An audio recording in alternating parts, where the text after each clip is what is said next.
if someone comes to me in the cafe and asks me like, hey, I'm a founder, I work a lot and I deal with energy crashes, and I just, in general, I don't feel like 100%. I would like to improve my energy. I would like to optimize my health and longevity and just feel good in my own body and also perform better. Like, what should I do? And once you start asking people like, how does their day or their week looks like, a lot of people start talking about diet, what they eat, or they tell you that they exercise and what kind of exercise they're doing, and they might tell you about their sleep, that they're using Whoop or Aura and they're tracking it or started tracking it. And although things are important for sure, but there are like some things that are unobvious and most people don't even know about them and never heard about them and don't understand why they matter. And today I wanted to share with you those 3 things that I deem extremely important, and I wish I knew them earlier, but I discovered them in the process of researching those topics and understanding why those things matter. So let's start with the first one. And the first one is seafood. And when I mean seafood, I specifically talk about seafood that is rich in omega-3 fatty acids, specifically DHA and EPA. So one of the things to remember when it comes to seafood, I think the acronym SMASH is a very easy one. So it means sardines, mackerel, anchovies, I think salmon and herring, SMASH. Those are fish types that are rich in omega-3, but they're also low in mercury. And why is seafood important in the first place at all? A lot of people know about omega-3 and know that they matter. A lot of people even supplement, and I used to supplement omega-3s myself. I took capsules and I also bought fish oil and things like that. But the first time I understood why supplements cannot really replace seafood is when I started studying the work of Michael Crawford.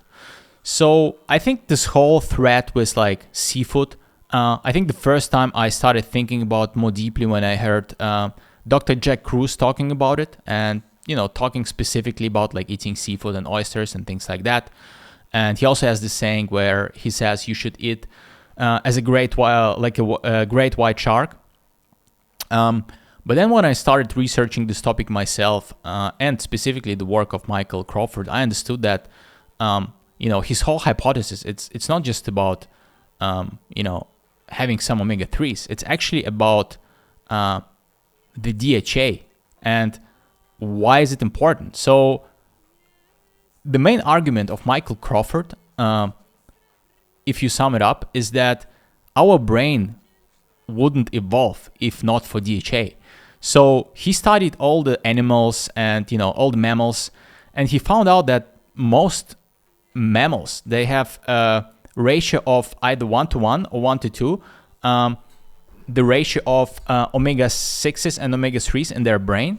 And specifically he talks about arachidonic acid and about DHA. And so arachidonic acid, it's omega-6, and DHA is omega-3. Well, anyways, all the species he studied, they all had this ratio. And so his whole hypothesis is that, the earlier humans, like the reason why we got a large brain in the first place is because, not because of hunting animals, but because specifically women who were living, and usually, if you look at the history, most of the cities, they are all like on the seaside, either rivers or lakes or ocean. And so while the men were hunting, the women were able to pick up those things like shellfish, like oysters, and just eat them. It required very little skills. Seafood was abundant. It was way more abundant than it is today. And so women ate it and men ate it as well. And it was part of the human diet for a long time, like even more than meat. And if you compare it to the world we live in today, if you ask people how much fish they eat a week, almost no one is eating fish. And if you ask them, what kind of fish they're eating, they're usually not eating also like the high fatty omega-3 rich fish, which would be smash.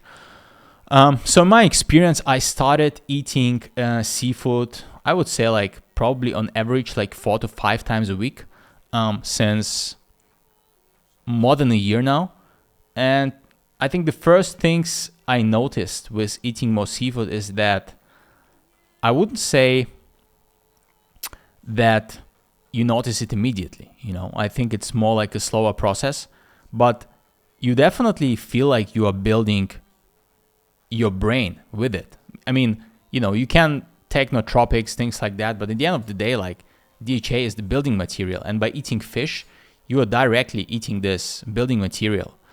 And also the second thing, I think, why eating seafood is important and it's superior to like taking supplements. First of all, like if you eat whole seafood, then you also get all the other micronutrients which are in fish. Things like, magnesium, selenium, things like that. So you get it like in a full package. And what Michael Crawford also argues that, this full package, it's important for your body to process it. So, if you just take fish oil and it's kind of isolated, then it's not the same as eating like real seafood. And it has to do like with how the DHA is positioned. There are like different positions, SN1, SN2, SN3. I don't want to get into the details, but the problem is with fish oil is when you eat it, it's not the position that your brain needs to incorporate it. And so the seafood is the only solution. And it doesn't have to be complicated, to be honest. Like for me, I just eat, so I order sardines in bulk, usually sardines in olive oil, and I just put them on sourdough bread 4 times a week. And then once a week, I go to a restaurant nearby, and on Tuesdays, they do like an offer for oysters, and they sell them to the price they buy them for. And so I get 5 oysters, and I've been doing it also like for quite some time now. And especially oysters, I mean, they're like, I think a lot of people on X call them the original TRT, because they're very high like in zinc and also very high like in selenium, B12 vitamins, also DHA. And I would say that you definitely feel it. Like if you've eaten raw oysters, you can definitely like feel it the next day you wake up. So it's a real thing. And a lot of people who followed this advice and started eating fish 5 times a week, I heard of people telling me that they have better sleep. People's HRV improved by like 10 points just by starting eating fish. And so I think it has a lot of benefits because of DHA, and then also because of EPA, because DHA is important for the brain and EPA is important for the cardiovascular system, especially like for the smooth blood flowing. So I think when it comes down to like prevention of cardiovascular disease, EPA is important too. So this is such an easy thing to integrate if you think about it. If you just, make sure that, let's say you eat sardines 4 times a week and oysters once a week, you are kind of automated. So I would say like this is the first habit a lot of people don't think about. But once you understand that DHA like is a structural fat inside your brain, then you understand that it matters way more than anything else. And the second habit is actually related to water. So I drank filtered water. Well, actually, I drank tap water for a long time. When I was living in Germany, I was drinking tap water all the time because in Germany, everyone tells you that the water is quite good. You can drink it from the tap. It's very clean. Never thought about it. Actually, I always thought like, why would you buy like bottled water if you just can drink a very good water out of your house. So I never kind of understood the argument of buying some bottled water. And when I moved to Poland, it was the same thing, just looked it up, like, is the water good in Poland and Warsaw? Can you drink it? And, the answer was kind of yes. And also the water here doesn't have like fluoride, like, they add it in the US. So I was like, okay, just let me drink it. And I drank it. And I never actually thought about it. But once I started researching water and like how important it is, and especially how important are ions. And so what I mean by ions, actually things like electrolytes. So magnesium, sodium, potassium, how important they're like for cellular communication inside your body. I was like, wow, like this is very important. And then I also learned about the fact that the water inside our body is not like filtered water. It's actually the composition of the water is like the ancient ocean composition, like how it was in the oceans back in the days. And so this made a lot of sense to me. So I think the first thing I started to do, I started adding either Celtic sea salt or Himalayan sea salt to my morning water. And this was the first step. But then the second step was switching full on to like mineral water. And so what I'm drinking now is actually, it's a Polish brand, you know, it's called Myszynianka. It's, it's a spring water, and it has sodium, it has very high content of magnesium, and also potassium a little bit, and also like, you know, also like other things like I think, so I think those are like the main three things. And I started drinking it, and then I also like always questioned, because you always hear like people are deficient in magnesium. You know, 90% of Americans are deficient in magnesium, and I always ask myself like, okay, so but what are the magnesium sources in nature? And usually, what you will hear is that, you know, sources like kale or like legumes or spinach, like those are the good magnesium sources. But I thought about my ancestors, and I mean, I'm of a Slavic descent, and so I thought, well, did my ancestors really had access to this food, especially in winter?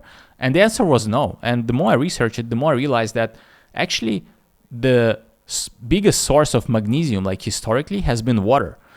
So spring water, water from glaciers, it was very, very rich in magnesium. And so I completely switched to drinking spring water. And I think for me, especially, what went away, I think before, I think one of those things you realize you might lack electrolytes is when you have cramps. So if you get cramps, I think, you know, a lot of times it's a sign that you're lacking certain electrolytes. And so I think once I started drinking mineral water, those things went away when I exercised. But then in general, I just feel like it's such an underrated or like overlooked topic, like what water are you drinking? And then you might argue like, but well, Ed, like why are you drinking from the plastic bottle? You know, is it like microplastics bad? And I would say yes, like if you can buy water like in a glass bottle, of course, go for it. I mean, like this water is just not, I think, like where I live, it's not easy to buy water in glass bottle. It's usually always in plastic. And I would argue that, you know, like the benefit of drinking like real mineral water instead of just tap water, it kind of, you know, weighs out like the microplastic argument. And, you know, if you don't let the bottle stay for too long in the sunlight, you know, then I think you drink it fast. Then I think you kind of minimize the risk. And then obviously you can also use sauna, you know, to detoxify. So I think those things, not cancel out completely, but I think, you know, the benefits definitely outweigh the risk. This is the second thing. So swapping like filtered water for spring mineral water would be the second thing. And then the third thing most people don't think about is actually lighting. So right now I'm recording this video. It's a one-take video. I'm not going to edit it. And so I have this light here, and it's a incandescent light bulb. And you can see the light is kind of warm, because if I would use like a LED light, you can directly see it's like a very like harsh white light. And so I have one of those incandescent light bulbs on my desk next to my laptop, next to my screen, because it provides a kind of full spectrum, like almost full spectrum sunlight. And so, you know, these days, like if you go outside, you know, you get a full spectrum sunlight. And so it has UV, it has, you know, all rainbow colors, it has the infrared. And now today we live inside, and if you go inside, let's say you work from in a cafe, you go to a cafe, and usually in the cafe they would, use LED lights, so you will not have any infrared, you will just have the blue light there. And we are actually, living through the greatest, I think, infrared reduction in the human history. And so adding infrared back, it's extremely important. And why is it important? Well, I think first thing why it is important is actually because blue light is harming us. Once I started researching this topic, I understood that blue light is making your mitochondria work less efficiently. And then also the second thing is, I think it has to do with eyesight. So to give you my personal story, like I always had a very good eyesight. And I think the time when my eyesight got really, really bad and worse was the time when I was studying law at university. And especially during the final year, where I was just studying, like every day, 7 days a week, like 10 hours. I was in the library and I was inside. I was on my screen. I was surrounded by blue light. There were windows, but the windows kind of blocking, a lot of wavelengths. So, and also like you could argue, a lot of new work, things like that. But I made sure like to just look into the white and things like that. But this is the time when my eyesight got the worst. And when I started talking to people like in my year, everyone experienced it. So it was like a silent epidemic. So all the law students in the last year, like the eyesight got worse. And that's why, a lot of lawyers, they kind of wear the glasses and, so I'm not sure if this is the only reason, but this is what I noticed. And so how I think about blue light today is that, you just like, if you're under blue light, harsh blue light, you just feel stressed. It's like exactly like the mice feel in the experiments. They just feel stressed. And so why would you, create unnecessary stress for yourself? You already have blue light coming from the screen. And so the way to balance it is to install like an incandescent light bulb that has a lot of infrared.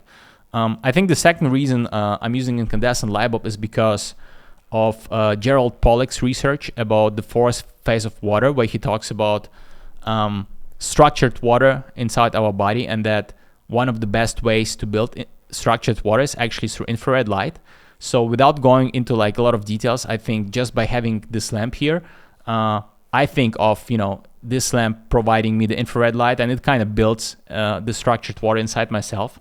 And then just a subjective feeling. You just, I think, feel more productive and have like more energy if you have the light on. So what I do in winter, I just, have this incandescent like next to my laptop when I'm working. And then in summer, I'll just open the window, to have the infrared light in. And so incandescent light bulbs would be like the third thing most people don't think about, but are actually extremely important if you want to optimize your energy and health. And so those three things, first one being eating seafood, 4 to 5 times a week.